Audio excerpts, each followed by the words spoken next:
You're listening to the Holistic Nootropics Podcast, your home for holistic, evidence-based cognitive enhancement strategies. And now your host, Eric Levi. Sally Norton, thank you so much for joining me today on the Holistic Nootropics Podcast. It's a pleasure. It is a pleasure. I'm so excited to talk to you. When I start diving into the topic of oxalate and, I go online or I'm reading a blog or I'm reading or I'm listening to a podcast or a video, invariably your name pops up as the queen of oxalate. So before we get into this wild world of oxalate, I just want to kind of maybe ask you a little bit about your background in why you or how you even got into this topic of oxalate in the first place. Yeah, I've been weirdly interested in eating healthy since I was a little kid and decided in 7th grade that a nutrition degree could help me help other people make good choices and avoid things like heart disease and cancer. So I've always been interested in health promotion and prevention and wellness and optimizing your productivity. And the problem is I had health problems my whole life and I never knew why. It was just this mystery. Why was I having back pain and arthritis as a 12-year-old? Why did I not recover from this foot injury? I got a broken bone in my foot when I was 19 and ended up spending years on painkillers, lots of ibuprofen, crutches, had to use wheelchairs to go to the mall or the fair or anything like that. And I had to leave college. I went to Cornell for a nutrition degree, just like I planned to when I was 12 and couldn't stay. I had to leave for foot surgery and was gone for 4 years, had to burn up the entire leave of absence because my feet were still terrible. And so I went back and still limped around and finished my degree. And I continued to have foot problems until about age 49. And at that point, I had a lot more stuff happen to me. I had to quit my career writing research grants for the University Medical School here in my town and have a hysterectomy. And I didn't recover well from that. And I was struggling to the point of I could hardly read the mail anymore. I mean, I couldn't function. I didn't have any brain left. I didn't have any energy left. I couldn't work out. It's basically on the sofa wondering when I would have enough energy to figure out what came in the mail. And so that was a 3 more odyssey at that point to figure out, my endocrinologist, I'm like, look, I can hardly function. What's wrong with me? He sent me to the sleep doctor. The sleep test showed my brain was waking up 29 times an hour. Okay, 2 minutes of sleep at a time might explain why you can't read anymore and you have no energy, right? And so it took me 3 years more of research to figure out what was going on with the sleep. And of course, it was just an accidental discovery because earlier in 2009, I had this genital pain attack that drove me crazy. It was brief for a few days, but my husband looked online and he found the Vulva Pain Foundation, who is a huge modern pioneer in bringing this information forward for people with pain, especially, genital and pelvic problems. And I was like, okay, I tried that. I started learning about oxalate. I bought their books and tried to learn from them and all that. And, that genital pain went away quickly. And I couldn't really see, I couldn't understand this. I'm a degree in nutrition and public health. I know stuff. I've never heard of this before. This makes no sense. You're talking about some kind of connective tissue disorder. We never talked about that in the work I've done. I didn't know what they were talking about. And if I couldn't make sense out of it, forget it. And I couldn't tell with the diet that things were helping me. But the beautiful thing about this is that now I knew that I should stop growing Swiss chard and should can the sweet potatoes and had done all those things. But of course, I was addicted to sweet potatoes and let them back in my life. And also later in my research about sleep problems, the major cause of sleep problems is toxicity. And the theory is that the toxicity is coming from dysbiosis, that you've got, dying bacteria and toxic organisms producing an internal toxicity that's messing your sleep. So I thought, okay, I've got to fix my chronic IBS that I've had since 1990 and my chronic bloating and constipation and indigestion and belching and all this stuff, I would have these evening attacks. Like, I've got to deal with this. So it's got to be SIBO, got to be. So I got special testing. It came up negative. I insisted on getting the medication anyway. None of that worked. But in this attempt, I had to fix my gut, right? Because the gut was causing me to not sleep. Not sleeping was ruining my life. So it was really big. I tried the last thing, like I've done it all. I've been in the field of holistic healing, integrated medicine, nutrition my whole career. I know all the stuff. I've tried it all. I've done all the diets. The one I hadn't done is the kiwi diet. Kiwi, you take enough kiwi and it cures constipation. So I started doing about 2 kiwis a day. And of course, everyone is into juicing. I'm like, oh, all right, we'll do a little juicing too. I'll do some celery and lettuce and cucumber juice. And the combination of the kiwis and the celery juice, it took about 6 weeks or so. And I was doing hot yoga just to keep myself moving and to because of all my back pain, and I needed the sweating and so on, and the meditation and the focus and the relaxation of yoga. So I was doing Bikram yoga, and I was finding during this time that I was getting stiffer and stiffer and worse and worse and worse at these poses. Now, yes, I'm old. I'm in my late 40s, but I've been doing this stuff since I was young. And like, why am I getting more and more arthritic? So I was laying in bed one night, and particularly in pain with all this old arthritis that I used to have in my 20s. And it suddenly dawned on me, the thing that's been going on this summer, this was in 2013, is this kiwi deal. I knew when I added kiwi now, thanks to the VP Foundation, that I had added oxalate. And I knew celery wasn't so great either. And I'm like, what? You mean all this arthritis? I've had all this arthritis for freaking ever. I mean, really disabling pain and inflammation, especially in the hands. And it's been my Swiss chart and like, it was suddenly dawning on me that my high oxalate diet had something to do with arthritis. So I'm like, oh crap. I'm trying to fix my sleep problem. I'm trying to fix my gut problems. I have really big issues, but now I have to fix my arthritis, have to do this stupid low oxalate diet thing. And I did it. And lo and behold, in like 10 days, I was reading the mail and functioning again. I was like, wait a minute, I must be sleeping. You know, I'm too tired. I can't tell that I am or I'm not sleeping. I'm so wiped out. And I was like, well, I was just, circuits were starting to like, screws were flinging out of my head here. Cause I like, what the heck? And then all my foot problems got better. All kinds of stuff just started getting better on a truly low oxalate diet. And then I started having reactions, and I started to understand those too. Thanks to Susan Owens, you know, she's really the other big pioneer in this field. There was the VP Foundation, and there was Susan Owens, piggybacking on the work of the VP Foundation, which was originally Clive Solomon's. And Susan had worked with enough people early on, the early work they did, it became clear that when you switch from a high oxalate diet to a low oxalate diet, a whole bunch of things change pretty quickly. Mm-hmm. And some of them are ugly.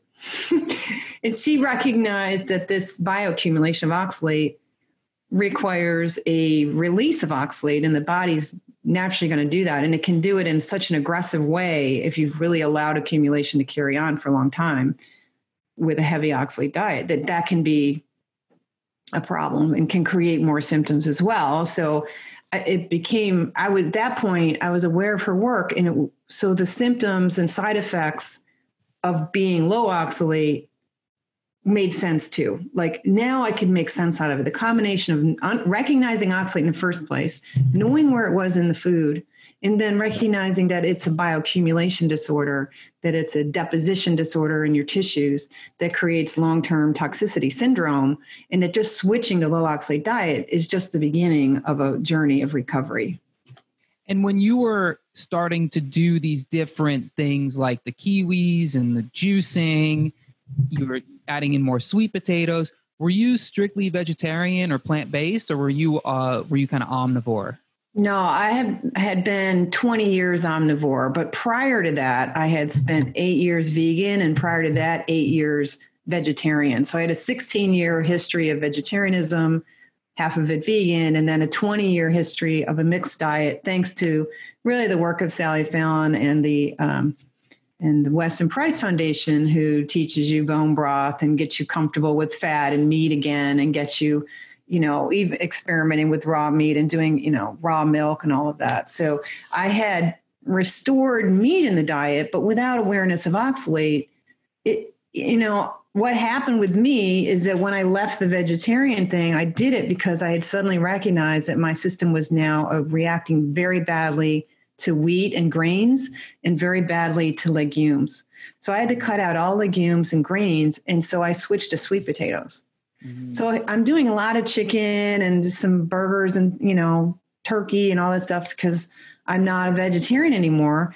But replacing bread and beans with sweet potatoes is almost worse. Sweet potatoes are pretty high oxalate, and I was using them like a staple, like for breakfast and for lunch, and they were my major carb. And I didn't need to be keto or anything. Back then that wasn't a thing, and I didn't need it anyway, because when you eat a high vegetable diet, your ability to extract calories and nutrients from food is a little bit limited. So it's hard to get really fat if you're eating whole foods and they're mostly plants. Like, that's what makes you kind of malnourished. So I didn't need keto. I just needed calories, And so the sweet potatoes, even though I had meat in my diet, because I chose sweet potatoes out of ignorance, I thought they were a low allergy food. The reason I focused on sweet potatoes is because it was much more lower allergy than these lectin containing grains and the beans full of all kinds of allergens and problems and hard to digest.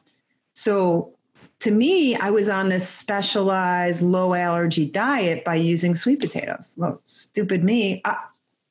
I went back to my textbooks from my nutrition schooling, the ones I still had, and they literally have an inch on oxalate in 2 different chapters. So you can find 3 inches total in my textbooks on oxalate. Wow. And to be fair, most health professionals recommend sweet potatoes. I've literally never heard anybody except for, the low oxalate people say anything bad about sweet potatoes. Yeah, I was there. I mean, we're all drinking the same Kool-Aid. Yeah. And that's the most fascinating part about the oxalate conversation to me, which is the fact that you have, all through the gamut of health professionals, from, like your IIN certified health coach all the way up to, PhD doctors will tell you these are the foods to eat: more vegetables, more leafy greens, more sweet potatoes, more high fiber this, more, bright colored that. And what happens is a lot of us buy into that. And I've been to a number of these health conferences, and I'm looking at health professionals, and not to disparage anybody or call anybody out, but I'm looking at people who are teaching people about how to be healthy, whose health themselves is a complete disaster, and I was right there with that. When I was when I started my health journey, I felt like, sure, I had patched things up, but I was eating more spinach. I was eating a lot of kale. I was eating a ton of sweet potatoes. I was eating beet greens and Swiss chard. And all of a sudden, all of these little things started popping up: skin issues, dark circles under my eyes, sleep issues. And it was one of those things where I just kind of let it go, because I'm like, oh, I'm eating all the right stuff. Maybe this is, I just didn't even think that it was a problem. I was like, I guess it's normal to just have eczema all over your hand and not be able to close your hand because the arthritis is crippling, And I see this all throughout the health world. It's just, it's a bonkers thing. And then you start to hear about oxalates and you're like, oh, this is the thing. Well, it works out financially for people who are selling supplements and programs, because we keep advising the wrong things about diet: be afraid of meat and fat and butter, go with whole wheat bread and all these heavy vegetables. You can't get too many vegetables. You must pile them on your plate and have as many plates as you can. That kind of advice ends up being toxic. And so that those people who are that committed to health to be willing to eat like that are willing to buy supplements with their last dollar. Yeah. Because they're in pain. Yeah. And you just start, and this is a big thing in the nootropics world too, which is, I'm going to get one supplement, and then I'm going to get another supplement, and then I'm going to put that on top of this supplement. In the nootropics world, we call it stacking, and you stack, you'll stack like a phosphatidylserine on top of an alpha GPC, on top of an adaptor. Before you know it, every morning you're taking 20 different supplements. And, you know, I have a crazy supplement cabinet and a lot of people I know have crazy looking. We all do. Yeah, we do. And you know, as a scientist, this is the worst way to do an experiment, right? Is to just keep piling things on. And then before you know, you don't even know what's doing what to you anymore. You wake up from morning to morning and you're like, do I feel better? I thought I felt better, but I don't know if I feel better. I've got these weird symptoms, but am I feeling, I think I can justify this as feeling better if I'm sleeping, you know, 2 minutes every hour. I guess that's good. Yeah, you really try to be positive and feel like the advice you're following is going to help you. And, you know, if you're mentally well, you're going to be optimistic. Like, okay, I'm making all this effort. It's going to work, you know? And so you keep doing the same thing that's not working because everyone tells you it's going to work. So you got to have faith. And so I'm in the same situation. I'm like, say, go on a low oxalate diet. It doesn't necessarily make you feel awesome right away. There could be some bumps on the road, but you do need to have faith. But you need faith in yourself. Right. Really. And you need to be well informed. You can't really effectively go through an oxalate recovery process if you're not really understanding the science. And unfortunately, a lot of people who choose to have opinions without spending 5 years in the library are just really dismissive and just conveying more mythology. So there's a lot of people providing some really terrible information about oxalate, which is, I feel, really protective. I have this, you know, I've been public health. Women in public health have this kind of big mother bear protection kind of tendency. We want to protect the downtrodden and the marginalized and the innocent and the young and the elderly, like the vulnerable people. And oxalate poison people are very vulnerable. They're looking for answers and there's not many out there. So I feel like I need to be out here attempting in a small one little voice way to try to set the record straight and provide people this awareness of plant toxicity, the fact that those of us who actually do the advice get injured from it. So you're talking about plant toxicity. Can you maybe go a little bit deeper into that? Because, you know, this starts to get in a little bit of the diet wars thing, you know, where you have the carnivore people talking about, you know, plant toxins, or like the Stephen Gundry with the lectins thing. I know, you know, the plant paradox can be a very triggering book, or even just title to some people. But the fact is that, and I've heard you say this on other podcasts, is that plants are made to protect themselves. They're just like any other living species. So yes, they do have these plant toxins that include oxalates. So maybe you could talk a little bit about that. Yeah, the plants and their reason for having oxalate and nature being loaded with oxalate all over is really amazing. Oxalate is this really small chemical. It's called a dicarbolic acid, which is 2 carbons. Each carbon has 2 oxygens. This heavy oxygen molecule, and it drops protons. So those oxygens have these negative charges, especially one. There's always at least one, and that's an oxalate ion. It has this negative charge and it's very reactive. But it turns out that this chemical, you know, can sort of form itself so easily. Ascorbic acid gets transformed in it, for example. It can form in the clouds. Certain liquid vapor and energy and pollution becomes oxalic acid even in the clouds. Funguses make it. Bacteria can handle it. Plants use it for so many things. And it turns out to be a great self-defense because the plants can turn oxalic acid and its salt form, which is calcium oxalate, and then all the other minerals can form a bond with oxalic acid ions and become potassium oxalate, sodium oxalate. Those are the soluble ones that can go on and off the oxalic acid molecule side. It can bond and unbond and go back and forth, whereas the calcium oxalate, magnesium oxalate, and a lot of the others have a tighter bond because they also have a double charge, the opposite double charge. So the calcium and minerals tend to have these positive charges. Oxalate's negative with two. It's a tighter bond versus oxalate that keeps one of the hydrogens and connects with just one monovalent, we call it, mineral like sodium and potassium. So that would be a less connections, less electromagnetic pull there, and so they come apart easily. So they're called soluble versus insoluble. So the plants use the acid to collect and control and maintain calcium. So the plants can use it as a pantry so they can store the calcium. But it turns out one really interesting study is demonstrating that the plants are using it also to hold on to carbon, that they need CO2 in order to do photosynthesis, right? And in desert environments and during drought periods, the air is so hot and dry that the stoma, the breathing holes, kind of the lungs of the leaves of the plant have to close. Otherwise, the plant would dehydrate and turn to dust, right? So you've got to close your breathing hole, and it's a sunny day and you need photosynthesis, but you can't do photosynthesis, which creates glucose and grows the plant without CO2. So the carbon dioxide, the way you get that as a plant in a desert environment is you break down your calcium oxalate into CO2, and ta-da, you can keep doing photosynthesis in a desert in a drought. So fundamentally, we're not alive without plants on the planet. Like, plants are the reason we are here because they produce oxygen. That's what they do for us. They're here for us so we can breathe oxygen. They're making mammal life possible. But in order to do that, especially in dry weather, in desert situations, they need oxalic acid and oxalate, calcium oxalate.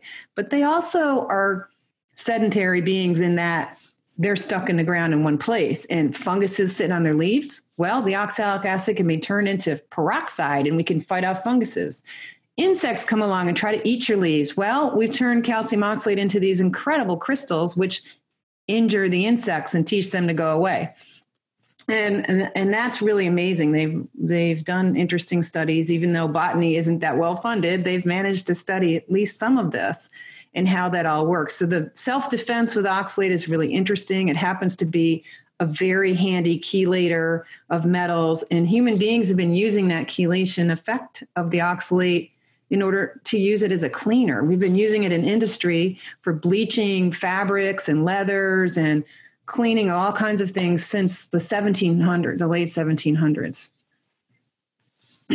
Wow. So these oxalates are in the plants, and they're a part of the way that the plant lives and survives. So then where's the part then that the oxalates, when they get into us, damage us? Because now are the plants defending themselves once they've been eaten and in our bodies, or are those components still active when they go in? I want to understand how the oxalate is damaging to us once it's in us. Yeah, so we talk about oxalates in the plural because there's the soluble molecules, right? There's the sodium and potassium oxalates. And then there's these more insoluble crystals that form like salt or like sugar crystals. If you can think of sugar crystals or salt crystals, that's what oxalate becomes physically, these little white crystals that are uber invisible. And the plants grow them in particular shapes. The plants put out this, structure, this template with proteins, right? The calcium binding proteins like peptides are laid out in a structure so the plant can control the shape. And one of the shapes that's in the kiwi is this double pointed toothpick called a rapide. And they're made in bundles of like 200. And the plant literally, once you damage those cells, it starts shooting out the individual arrows, these toothpicks, into the tissue, which can penetrate 2 cells deep. And some people have noticed that if you put your kiwi into the high-speed blender, you break up those bundles because they're normally encapsulated in mucilage. This is like pectin, and you don't have good pectin enzymes to break that down very well. So that's kind of in this jelly capsule. So you don't notice it in your mouth until you go ahead and put it in the Vitamix, and you break up the pectin capsules and you break open all the little toothpicks, and then they're available to irritate your mouth, and you might notice that. So feel free to experiment on that, folks, if you want to. So that's one way. The crystals are going to irritate eventually the digestive tract and promote leaky gut and promote inflammation in the gut, just the crystals alone. And then the soluble oxalates, we'll sometimes change partners and start hooking up with the calcium and magnesium in your gut that's in your food. So that's, why some people say, well, if you just drink a lot of milk and calcium and cheese, then you can sop up that oxalate, when in fact you can't completely do that. It does help, but we know over and over again, scientists shown you still have these ions. This is a tiny little molecule. This is like what, a 10th or a 20th or a 40th of a size of a single fat molecule that's making up your membranes of your cells, right?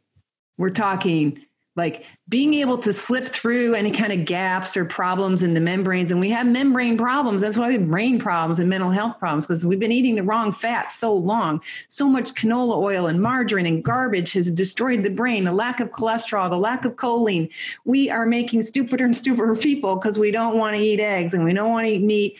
And we're deficient in basic fats that allow the brain and the nervous system to work, that maintain myelin and so on. And so those damaged cells are probably more vulnerable to the entry of oxalate.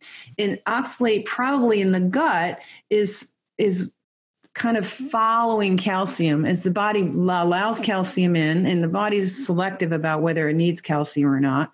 As calcium moves into the cells, oxalate can follow that because of the electromagnetic charge. So it can be pulled over because of electromagnetic charge and gets deep into the cell organelles and ends up in the mitochondria, the endoplasmic reticulum, and the nucleus. And those are like, so critical structures to life. You start messing with your mitochondria and you start becoming a herding pup. You need mitochondria to live. Yeah. Well, the body is so interesting like that, because I had Susan Owens on the podcast a few weeks ago, and we were talking about a very similar thing where she was explaining how the sulfur transporter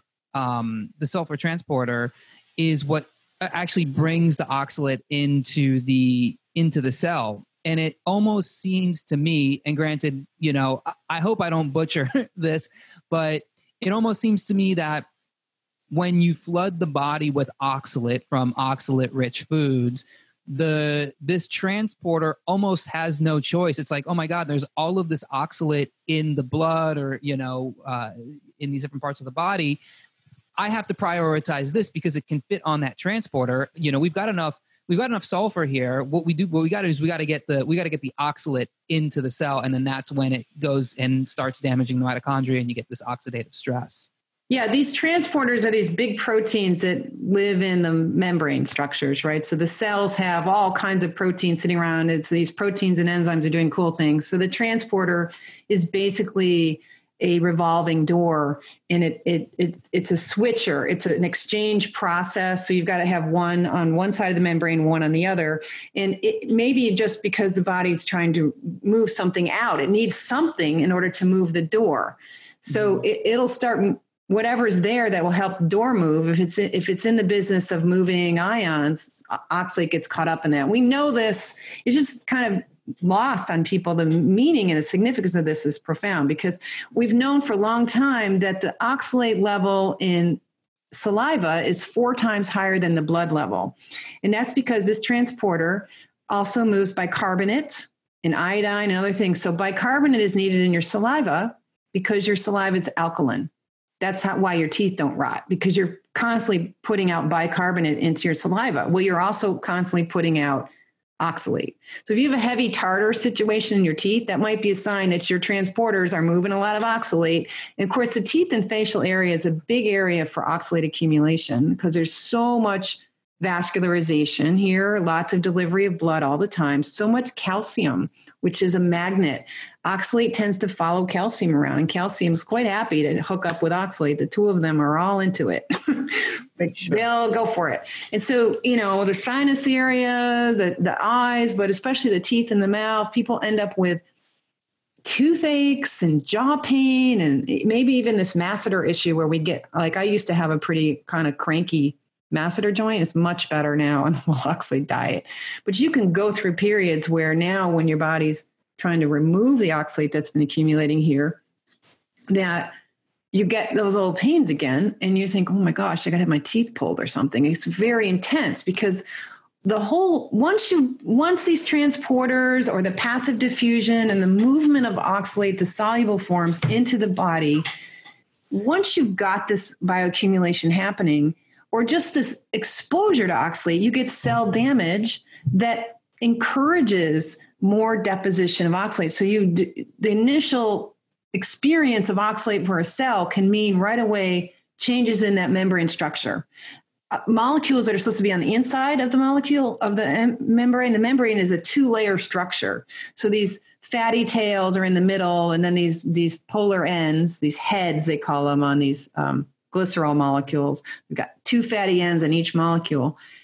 There's different kinds of fats and structures on the inside of the cell versus the outside of it, because it's a double layer, right, of fats. The things that are on the inside flip over and become on the outside. It completely changes the structure of the membrane. This is not good. Membranes are where life happens.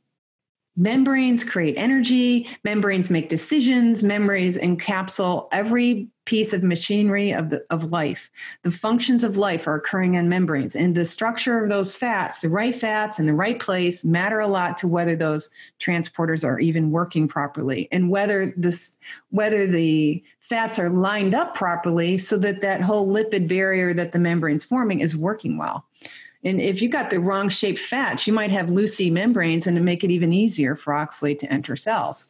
Certainly you see it with some of the other plant anti-nutrients like saponins are soap that dissolve fats and mess up the membranes in the intestinal tract and make it real easy for oxalate to get into the cells and start sticking to the endoplasmic reticulum, getting inside the subcellular structures in ways that it's completely invisible and hard to see. Science has been overlooking this kind of the molecular accumulation in subcellular organelles. They haven't been really looking at that because it's just not been a thing, even though we know all the science because we use oxalate in order to study calcium movement in the cells. And that's why we know that oxalate follows calcium, because we actually use oxalate to do that in research to understand how calcium moves in the cells. And if you're on a low-fat, plant-based diet, you really hit yourself from just 2 major just blows to the cell, right? Because you're compromising the integrity of the membrane because it's made of fat, and fat helps build the membrane. But then you're also assaulting it with the oxalate. And the other plant chemicals, which all work together like a really bad gang, like lectins, saponins, phytates, and oxalates together are bad news. And unfortunately, some of the most heralded foods like quinoa is just a nightmare in plant anti-nutrients that are so destructive to the gut. Yeah.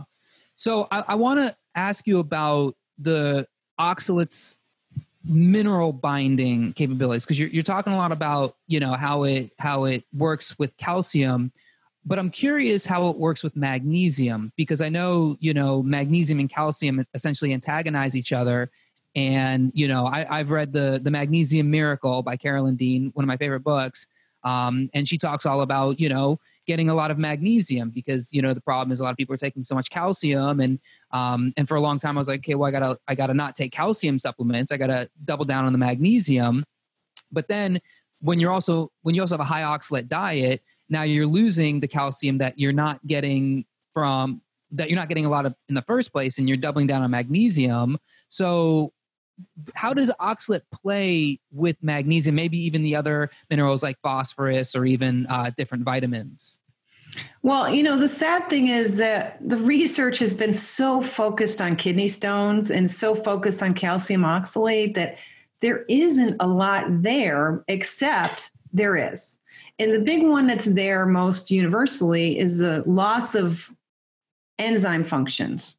So several enzymes stop working when oxalate's around, including the ones that create muscle glycogen, liver glycogen, and blood sugar.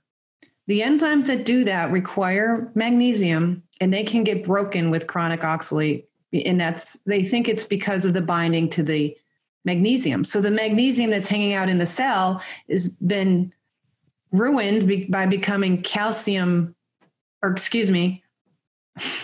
magnesium oxalate. So now you've got magnesium oxalate trying to be a cofactor on an enzyme and it's not working. And you get really sluggish energy metabolism just on the sugar side. So your brain needs a lot of sugar, right? You need to be able to keep your blood sugar up. But that actually, if you're not producing enough sugar because that enzyme is interfering with it, your brain slows down. All your body functions start slowing down because you need to keep your blood sugar high enough so that you've got enough for the brain. So you're just tired in general because you don't end up with low blood sugar unless you're really severe with this. What you end up with is compromised physiology where the energy use of glucose goes down because your production of glucose goes down. And also on the energy, the ATP generation side, there's several places where the enzymes that are required to produce ATP energy in cells is interrupted.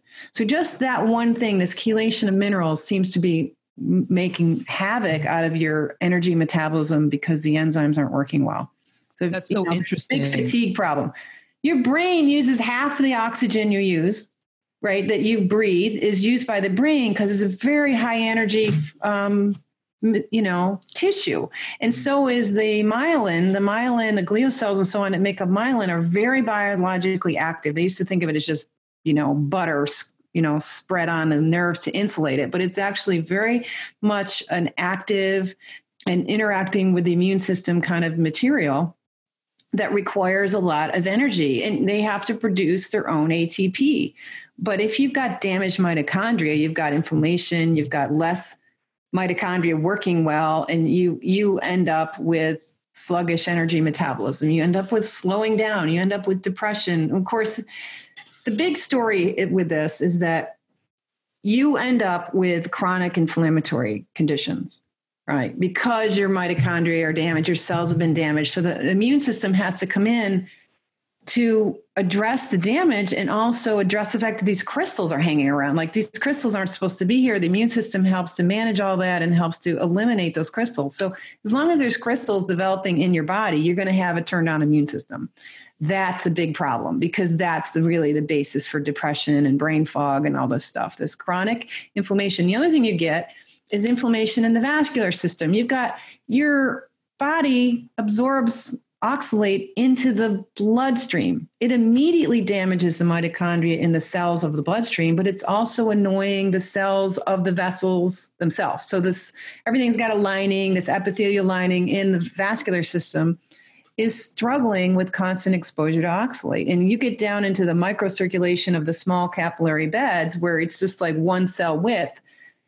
That's really messing with your vascular delivery of oxygen. So of course you're tired. You're like, your mitochondria aren't happy. They're not doing well. Your energy production's low. Your oxygen delivery is low, which sends you over into fermentation, which is now you got lactic acid building up and you've got an acidic metabolism. And that's what makes you feel like garbage.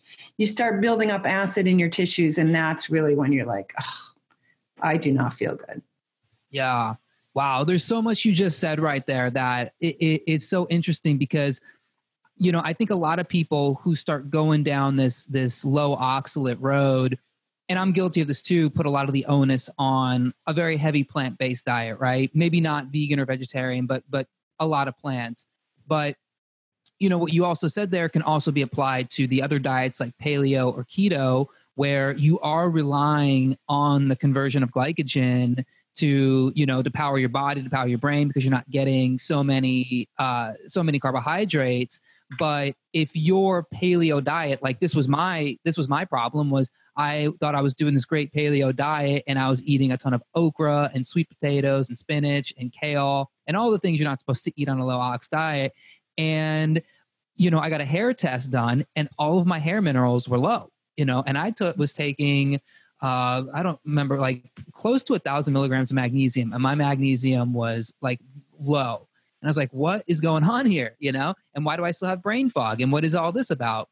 And what you just said makes sense because the mechanism that's supposed to take my stored liver glycogen and deliver it for energy was broken. The mechanisms that are supposed to get, carbohydrates and glucose to my brain is broken. And it was because I was just completely binding everything up with these oxalate-rich foods. So sad. Yeah. I mean, those are promoted as a mineral-rich diet. Eating those wholesome, natural foods is supposed to be full of nutrients. People are convinced that plants are full of these nutrients. But if oxalate and these other things like phytates that can interrupt the bioavailability are going on, then it's a totally different story. And we've known that. This is the sad part. This has been documented that in the presence of phytates and oxalates, your minerals in your food aren't any good. We've known this since like the late 1930s when we were just kind of finalizing what's a vitamin, how much mineral, like we're just learning this stuff.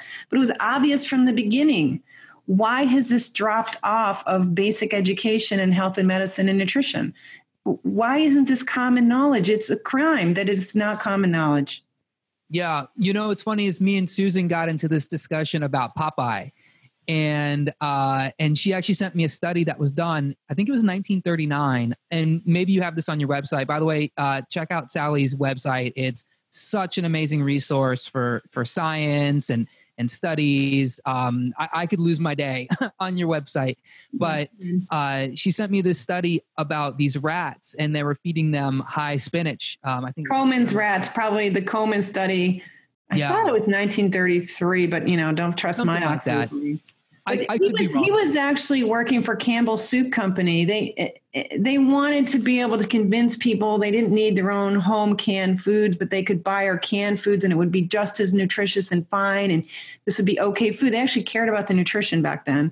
And so he was studying, putting these rats on a canned food diet, but noticing that there really isn't enough calcium in a canned food diet. So we'll add in the spinach for the calcium, because there's so much calcium in spinach, tons of calcium in spinach. So of course the poor rats on the spinach in the canned food just didn't do well. They could not, one could give birth and they were mostly stillbirth, and she ate the pups, and it was just, they had like no bones. They couldn't reproduce. They're really sickly rats. Like using the calcium from spinach doesn't work. What was clear is that spinach was not bioavailable. And so they were dying from a calcium deficiency disease. And that's so weird too, because so many people in the plant-based community, when they're talking about the dairy, and I'm no dairy proponent myself, but they'll say things like all these studies are funded by the Milk Board and all these things. And they'll go, well, you can get plenty of calcium from spinach. And I mean, that study basically debunks that whole thing. It's like, well, you can get calcium from spinach, except you're also going to get a whole dose of this substance oxalate, which completely cancels out that calcium and then does all this other stuff to your body. Do you realize that was over 8 decades ago that we've known that? I mean, it's crazy. It's human beings have a lot of biases and they creep into our bigger structures. The individual person whose biology is disturbed because they're both deficient and toxic, thanks to bad information and, other cultural reasons for what we do. And then outside of your biology, there's you, the person who either has or has not the skills to cope with life and deal with your challenges. And you're surrounded by a circle of friends and family. And around there, we have these institutions like medicine and doctors. And then we have this bigger cultural attitude and cultural structures that are all affecting how we eat, how sick we are or not. And you have to cope at all these levels in your life. This is a basic principle in public health, this idea that your biology is the core of your well-being. And then there's your personal well-being, and then these other layers that you're embedded in. So it's a cross-section. Oxalate's a great cross-section of all those things, because it's very hard to now acknowledge that you maybe were wrong in being a vegetarian or vegan or promoting keto bread or promoting smoothies, because it harmed you. Or maybe you have to be able to have the strong enough character to say, you know what, I'm learning and growing. I wasn't right. I have to move on that in itself. And then you enter a world that's Siberia, because in the world of people who don't believe in keto bread and spinach smoothies, it's just like very sparse. Yeah. Right. So now you're socially isolated and confused. You lack validation from the wider culture. You lack support and understanding from your sweetheart and your neighbor and your sister or your mother or your brother.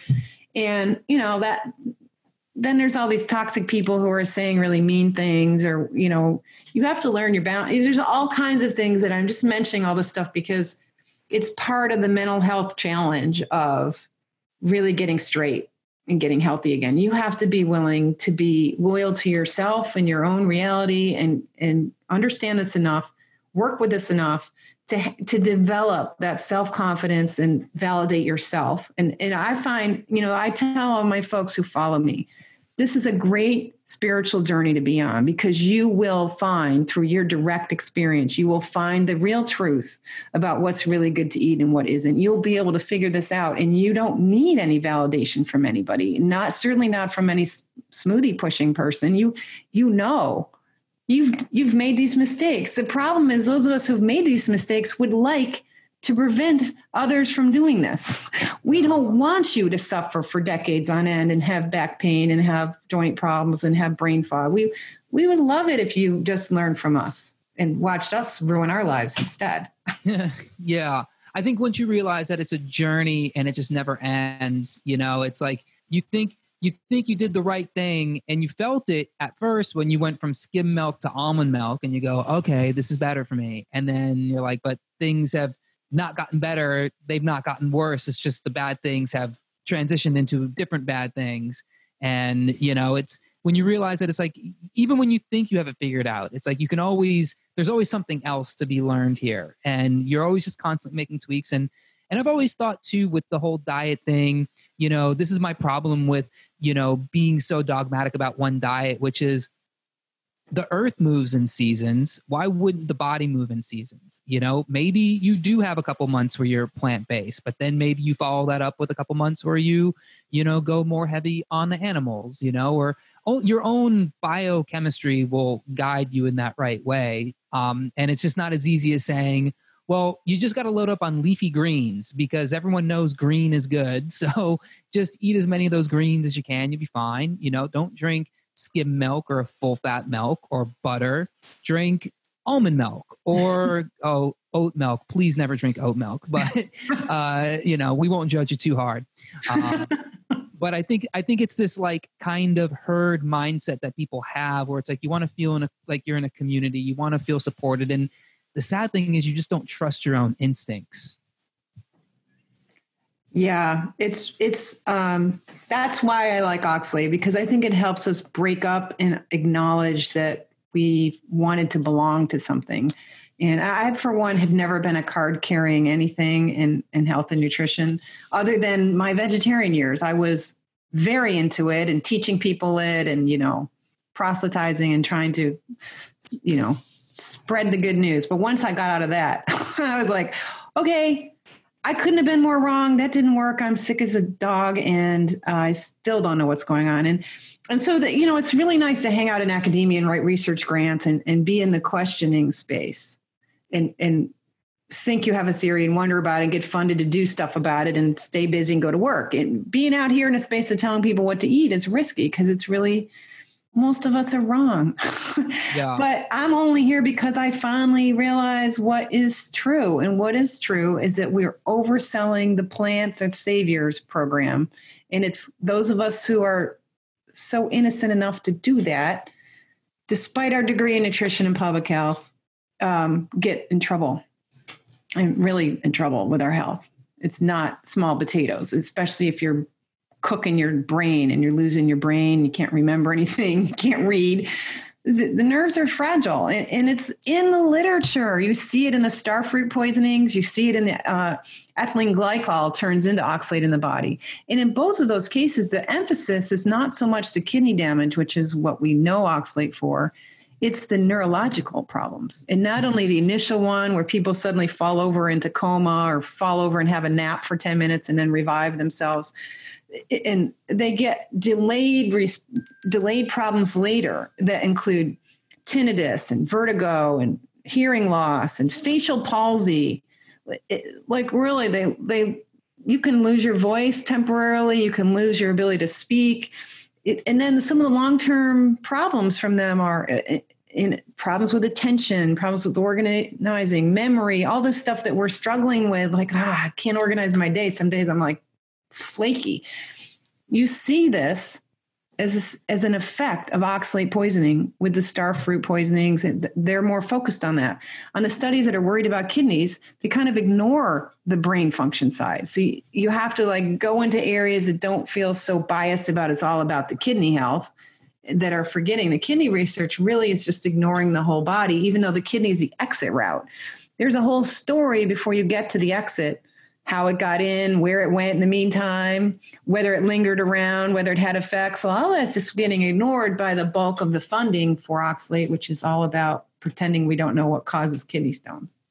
Right. And so that was another thing I wanted to ask you about, because I think if there is some kind of mainstream conversation around oxalate, it's about the kidney stones. So is that because the oxalate that you take in accumulate in the kidney specifically, or that works alongside the function of the kidney? Exactly how does that happen? Yeah, so oxalate is primarily excreted through the kidney, but it's also, as I said, comes out in the saliva, can get excreted through the skin even. And the gut is set up with those transporters that Susan was teaching you guys about, was, moving ions back and forth in the gut. And there's things that turn that on, including the right bacteria help you do excretion in the gut.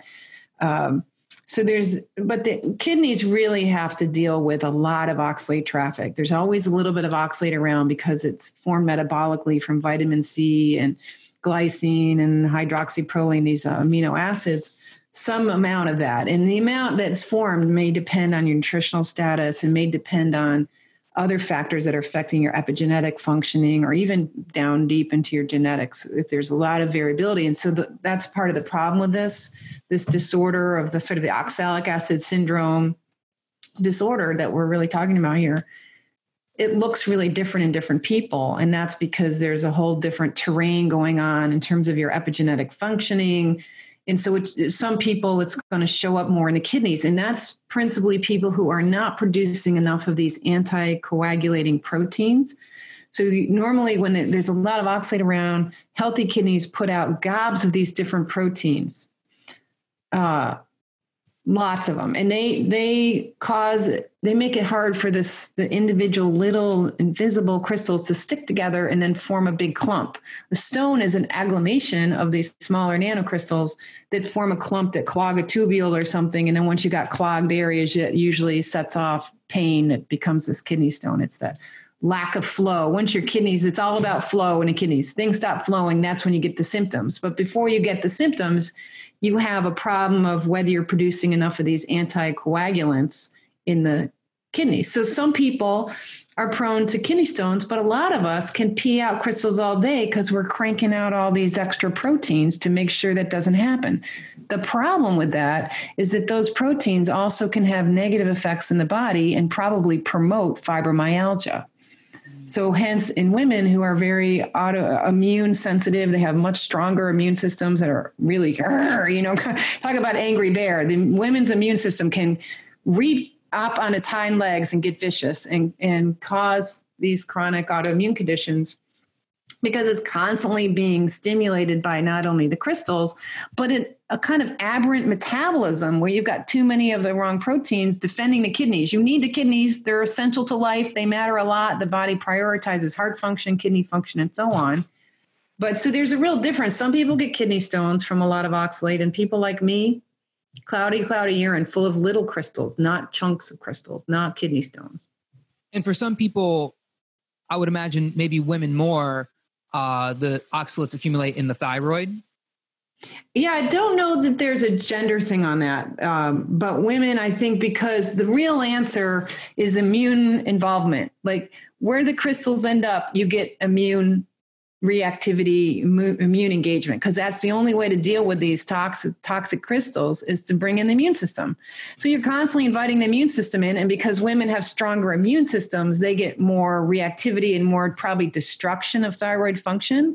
Like their ability to keep some follicles working well in the thyroid may be less because there's so much chronic inflammation going on. Mm-hmm. But a lot of us, I went from hard, lumpy thyroid gland to, being able to reduce my thyroid medication quite a lot. I mean, one doctor was sure I had Hashimoto's, but, because at times, depending on when and you took the blood test, always what we see in these post-poisonings with starfruit poisoning from oxalate and ethylene glycol poisoning, which is like antifreeze, suicide attempts and so on. We always see large amounts of immune cells in the bloodstream. That you always get huge immune reaction with lots of white blood cells proliferating out in the bloodstream, who are being asked to come out. It's like you've called in the fire department and the police department, and the streets are full of these emergency vehicles running around. That's all that excess immune cells. Unfortunately, if you've got a lot of oxalate in the blood, you're also damaging those same immune system cells. So it's almost like you're shooting holes in the tires of the ambulance. And by the time it slows the ambulance down from getting to the site of the problem, and then makes it harder for the ambulance to do well when it gets there. And that's what we're doing with this chronic smoothie thing. Yeah, that's so interesting. I mean, chronic inflammation from an overactive immune system. I don't know if people really, I know people don't understand how this works. I mean, I barely understand how it works, but I get the general idea, which I think is a good starting place for many people. And especially when it comes to something like mental health, I mean, the more research that comes out about depression specifically, the more they've realized that, it's inflammation. There's real depression, there's real chemical imbalances, but at the heart of it, it's inflammation. And when you start to look at all of these things that cause this inflammation, and oxalate is, definitely after talking to you, probably right there up there with all of these causes, along with environmental toxicity and a number of other things, you start to realize, well, how do we keep that down? How do we keep the immune system is just a wild tiger that's out of the cage and it's just running rampant in your body. And, that's why I was asking about the thyroid, because I know for a lot of people, the thyroid is a trouble spot. And, if your thyroid's not working properly, then your mitochondria is not working properly. And there you go again. Now you have a double whammy. You have the inflammation and your mitochondria not working properly. And I mean, of course, you're going to wake up and you're going to feel like a dark cloud throughout your day. You're not going to feel optimized. And, this oxalate piece, I'm so happy that I've been able to talk to you here, because it's such a missing part of the puzzle where people go, I'm eating healthy, I'm doing all the right things, but where is this brain fog coming from? Where does this anxiety come from? Why, even maybe into PTSD and these sorts of things where it's like, where is this coming from? I thought I was doing the right thing, but there's so much more to the puzzle. Yeah, there's really just two major causes of all unwellness. Fundamentally, at a biological level, it's toxicity and deficiency. And oxalate is causing both. It is an environmental toxin coming from the environment of our diet. It is an environmental toxicity disorder. Yes, it matters whether you're spraying your lawn with chemicals, and it matters if your food is covered with chemicals, but your food is chemicals. The plants are full of chemicals, and they're chemicals that are different than us, versus the chemicals in a healthy animal food kind of matches our biology, and it can't really poison us. And you've said before, and I've heard this from Susan as well, you can't just cut these oxalates cold turkey, right? You have to kind of gradually take it down. Maybe you could talk a little bit about that. Yeah. If you're really at a high oxalate diet, you're probably at a range of 1,000, 2,000, maybe even 2,500 milligrams of oxalate a day.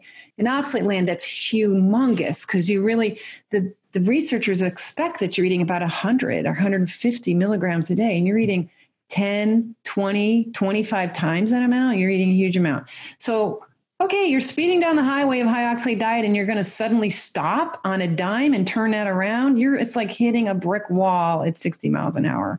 It is not pretty. It's really a traumatic. You don't want to traumatize a fragile, toxic body. You really want to be gentle with that body and set it down like an egg that you care about. I talk about people, it's just like tiptoeing backwards out of a baby's bedroom. You do not want to wake the baby. So, it's important that you start learning what foods are high in oxalate, like your Swiss chard and so on, and figure out, okay, I can start with that one. I don't even love Swiss chard. That's the one to start with. And just one at a time, start looking at these worst offender foods and finding maybe a middle ground piece to start with. So jump from the big lily pad of high Swiss chard down to, say, dandelion greens. So you go down from maybe 1,000 milligrams in a meal down to 100. That's a good jump on one food. You haven't hugely changed your diet, but you're starting to make progress. And you can do that with each of these worst offenders, go from almonds to macadamia nuts and so on, and keep moving them over, like one at a time, move the really high ones out, bring in some medium kind of food, what we call medium level foods. And then once you're there for a while, you've reached you could potentially get yourself down into like the 200 to 150 milligram range is what we expect is the normal diet. And this is more getting close to a more homeostatic situation where you're not going to be heavily accumulating oxalate, but you're not going to be encouraging a kind of vomiting of oxalate from the body. As long as you're still got some oxalates in your diet, you will hold on to this deposit that's in the thyroid gland. 85% of us who are over 50 have deposits in it's normal. We've all got, basically all of us have deposits somewhere in our bones or teeth or thyroid, or who knows, it's unique for each person. But you don't want to start digging that out because you're just recalling those damaged ambulances all over again who have to come out and deal. Okay, yay, they get excited. It's a party. We have been waiting for this moment to finally get rid of this garbage that's been collecting over this whole, keto bread world or whatever it is you've been into, the paleo dark chocolate thing. Those are all enough. It only takes a couple of those foods to get you into trouble. So then, give yourself time to do this. You can adjust socially and mentally and physically make your life work on different foods, and then start moving down into the romaine lettuce and the,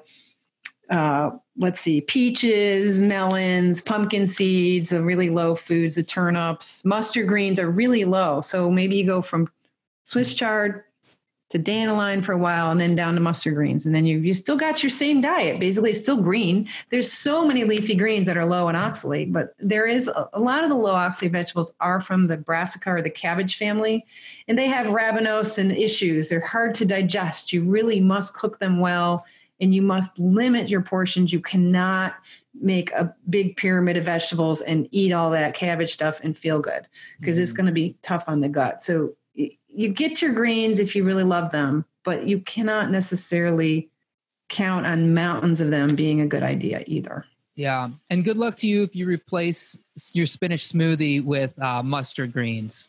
Enjoy that.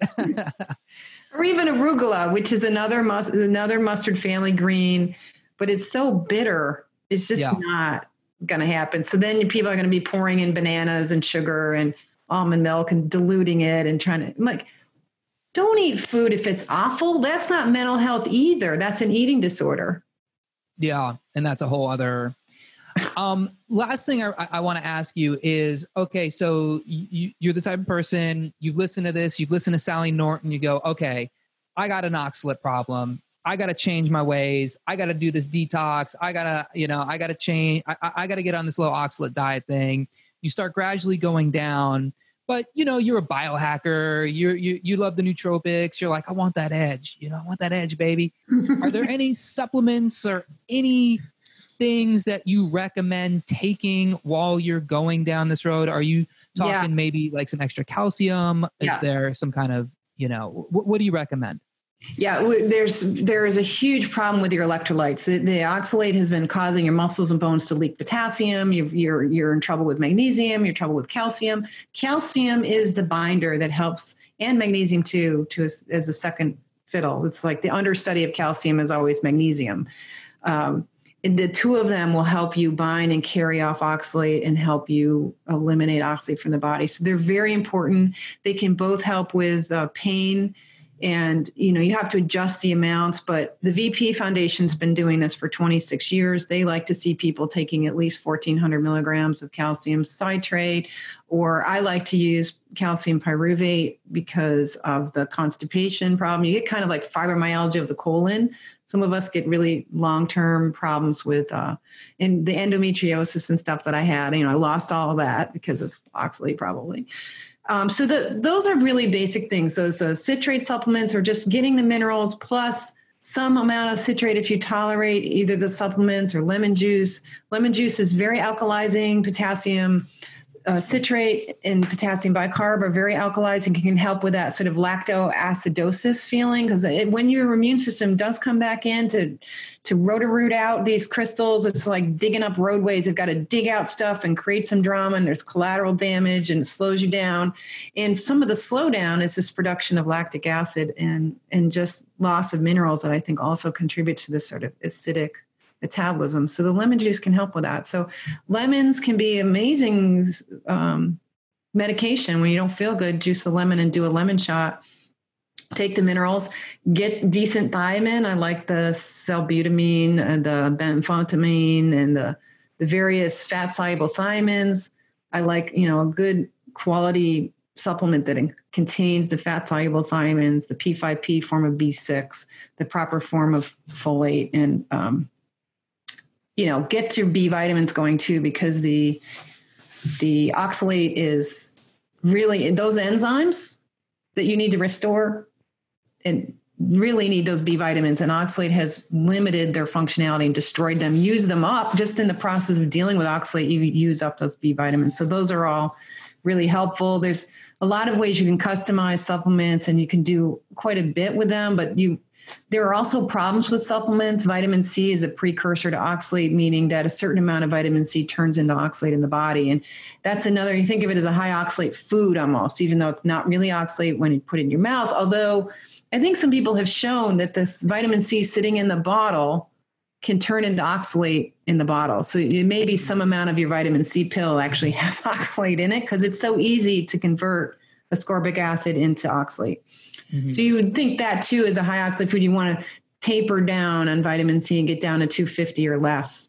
That would be, there's something wonderful about just taking things away and having recovery. I wish we could just do that. Less vitamin C, less oxalate foods, and you'd be fixed. But a lot of us will do much better if we definitely get the minerals back and use a little bit of citric acid or citrate. But it's very customizable, but you're going to need calcium. People are afraid of calcium supplements for no good reason. They're perfectly safe. Taking a little chalk as a binder that takes off a real toxin, there's no reason to fear it. Interesting.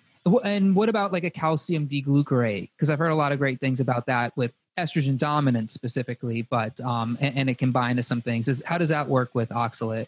The main forms of these minerals that you want to avoid are the glycinates, because glycine is a precursor to oxalate, and most of the others you can experiment with and see what's working best for you. And we're all so much a snowflake when it comes to this, that there's a fair amount of customization. But you want to be very generous with calcium.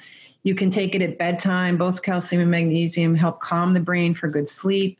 You can time it. Most of us have circadian patterns with when we don't feel good. It's part of the body's circadian process of when it is doing clearing work with oxalate. It seems to be unique to each person. You can time these minerals ahead of those times. So if 2:00 is the time of day you feel like garbage, you should be taking minerals at noon, and spreading them around the day so that they're always available. But we're basically taking the calcium to hang out in the gut.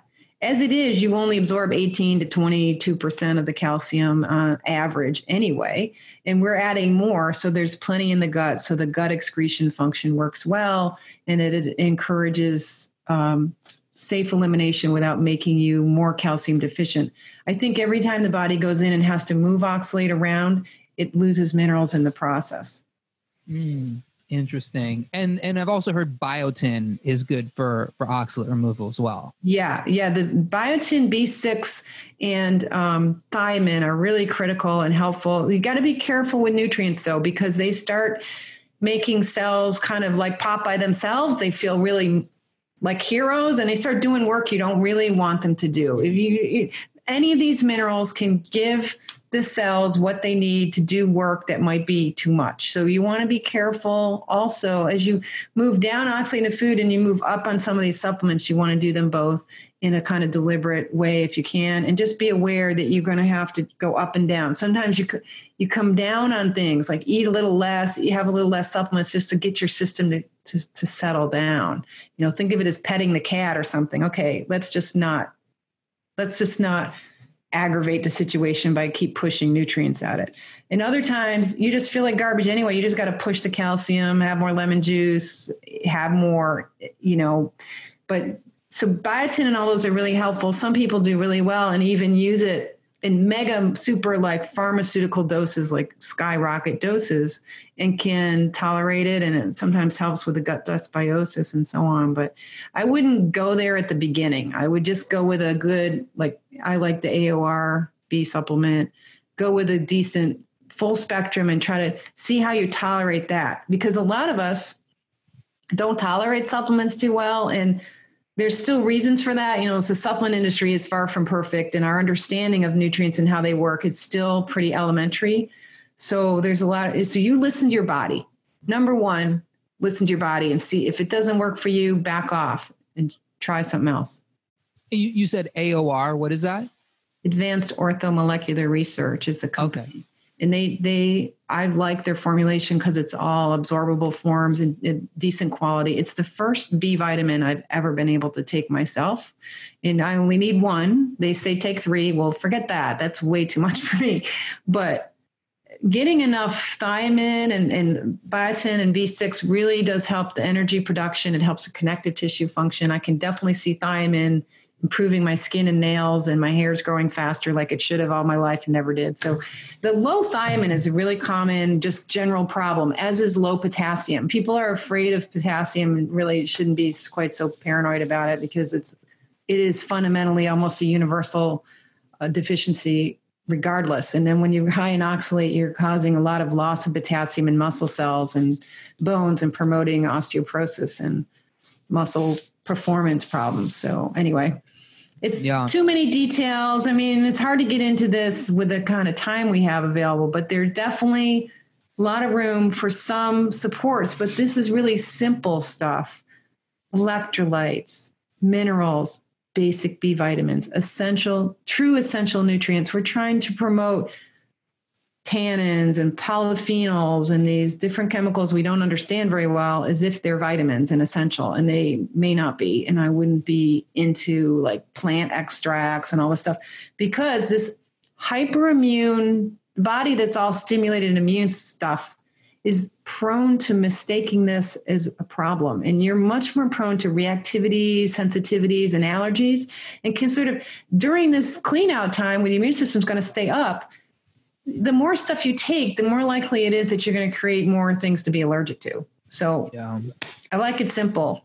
Yeah. I think I'm on board with that as well. That's really why I do this whole thing, is because in the nootropic space, especially in the biohacking space, I'm in these biohacker groups and, I'm in these circles, and I mean, the amount of stuff that people are taking, I mean, I think I'm in a Facebook group, a biohacking Facebook group that single-handedly supports the entire supplement industry. $40 billion out of 3,000 people. It's bonkers. But I'm with you on that. I think people are so deficient in just electrolytes alone. People have been avoiding salt for years, and you're actually... I drink like salt water all the time with potassium in it. Yeah, that's amazing. And then the thiamine thing too. This is a new idea for me, but you're like probably the third or fourth person I've talked to in the last month who has mentioned about a severe thiamine deficiency being at the heart of a lot of health issues. I know alcoholics especially have thiamine issues, and very interesting research with the alcoholics where, if they give them 300 milligrams a day of benfotiamine, it doesn't work. But if they give them 600 for 6 months, they can start to see much better ideation, much better decision-making, much better, the chance of them making a real choice about whether to drink or not starts getting restored if they're really pushing the thiamine. But it's got to be it takes like a couple years. And it's like they say, take it chronically. Like it's basically a life sentence to having to take the supplement. But if you're an alcoholic, what a good deal if you could spend $30 a month and not be an alcoholic. Yeah. There's also another nootropic called subutiamine, which is kind of super dose thiamine as well. Yeah. It's the same family of fat solubles. There's like 4 of them. Yeah. And that one went off the market for a while. It was hard to get last year, and now it seems to be available again. Yeah. Do you, I don't mean to keep you so long. You just mentioned something I wanted to ask you about, but I heard you talking about potassium bicarbonate. Is that kind of the same thing as, obviously it's different from sodium bicarbonate. But I know a lot of like naturopaths and functional medicine doctors promote the sodium bicarbonate, the baking soda. I take that as well, but I take it at least 2 hours away from food. Do you have a similar thing with potassium bicarbonate where you have to take it like a long ways away from food? Well, I think that's depends on your ability. Your transporters in your stomach are moving hydrogen and chloride to give you HCl in your stomach. And if they're underpowered and you don't have enough mitochondria and ATP, you may have a trouble with stomach acid and have to be really careful with alkalinity at mealtime. But the easy fix for that is to just put lemon juice or vinegar in with it and just neutralize the acidity versus the alkalinity in it. And then you don't have to be quite so nervous about that. I also like to use it in mineral bathing, the potassium bicarbonate along with sea salt, Epsom salt, and so a bunch of stuff, because it seems to really facilitate a mix of minerals. It really makes the body more able to take advantage of a mineral bath. Yeah. Wow. Okay. We could go off in a million different directions. I don't want to keep you too long. I've kept you a little bit over the promised time, but I certainly appreciate your time in this. We've talked about so much cool stuff. I know anybody listening to this is sure to now probably question every decision they've ever made about their diet. But that's a good thing. That's a good place to be. So for anybody who wants to follow up with you, check out your content, maybe even work with you, where's a good place for that person to go? Yeah, so SallyKNorton.com, Sally with a Y, KNorton.com is my website. And there's a support tab, and over there you can find these little groups that I do with folks, and you can join a group. They're just like little classes and support groups where we meet each other, and I do some teaching and Q&A, and it's really nice because it's a world where it's not Siberia. We're all together. Those of us who recognize we have an oxalate problem. So that's a good thing. And then there's a few materials on there. A lot of it's just free stuff. And then my cookbook, which a lot of people are telling me has been a big help for them for how to cook, how to cook low oxalate, and it makes it much easier to do that. So that's there. There's a lot of information there. I'm on Instagram too, although I am working on a book. And so I've been neglecting my posting on Instagram, but I'm still watching there, and there's plenty of posts already there.